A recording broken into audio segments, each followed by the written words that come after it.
Hello বন্ধুরা, দেখো আজকে বানাবো মটর পনির। আর দুদিন হয়ে গেছে মটরশুঁটিটি আনা হয়েছে, তার জন্য কালারটা দেখো একটু কীরকম হয়ে গেছে। আর দেখো আমি সব কিছু কিন্তু আগে থেকে রেডি করে নিচ্ছি।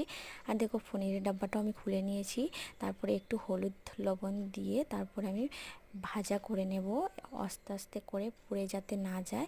একদম নরম কিন্তু এগুলি একটু দেখে শুনে ভাজা করতে হবে। তারপরে দেখো আলু ভাজা করে নিচ্ছি। আর ফোড়নে দিয়েছিলাম আমি একটু পাঁচ ফোড়ন, কারণ একটু নিরামিষ হবে তার জন্য। আর দেখো তারপর মটরশুঁটি করে দিয়ে একটু ভেজে নিয়েছি। তারপর মশলা দিয়েছি আদা, কাঁচামরিচ, শুকনো মরিচ মিক্সড করে। তারপরে দেখো ভালোভাবে কষিয়ে তারপরে দেখো আমি এখানে পরিমাণ মতো জল দিয়ে দিয়েছি। তারপরে কিছুক্ষণ রেখে দেব।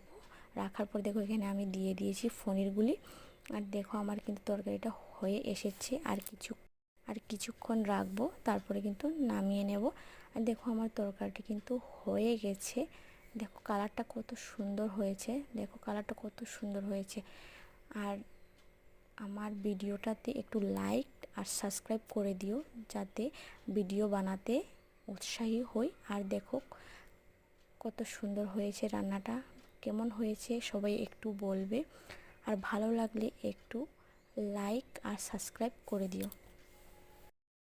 ভিডিওটা দেখার জন্য সবাইকে অসংখ্য ধন্যবাদ।